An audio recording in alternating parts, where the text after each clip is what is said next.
कंधमाल जिला ब्राह्मणिका थाना अंतर्गत हाथीमुंडा पंचायतर आड़ीपंका जंगलरू एक अचिन्हा व्यक्ति को उद्धार कर ब्राह्मणिका पुलिस प्राप्त सूचना अनुसार हाथीमुंडा ग्रामर किछि महिला साग संग्रह करने को उक्त जंगल को जाइथिले।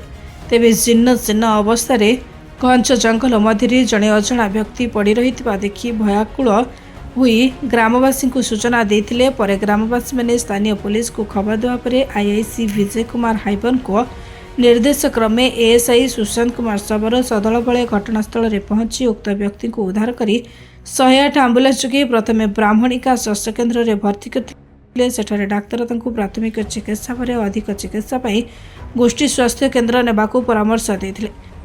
तेबे 108 आंबुलांस जोगे तांको दारिंगबाड़ी स्थानांतर करा जैथिबा बेले व्यक्ति जनक निज विषय में किछि स्पष्ट रूपे कहि पारुनांती।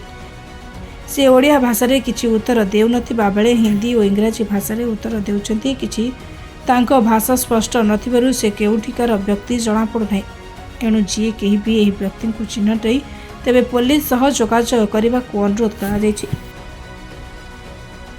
कंधमाल रंगनाथ बलसेट का रिपोर्ट निरपेक्ष।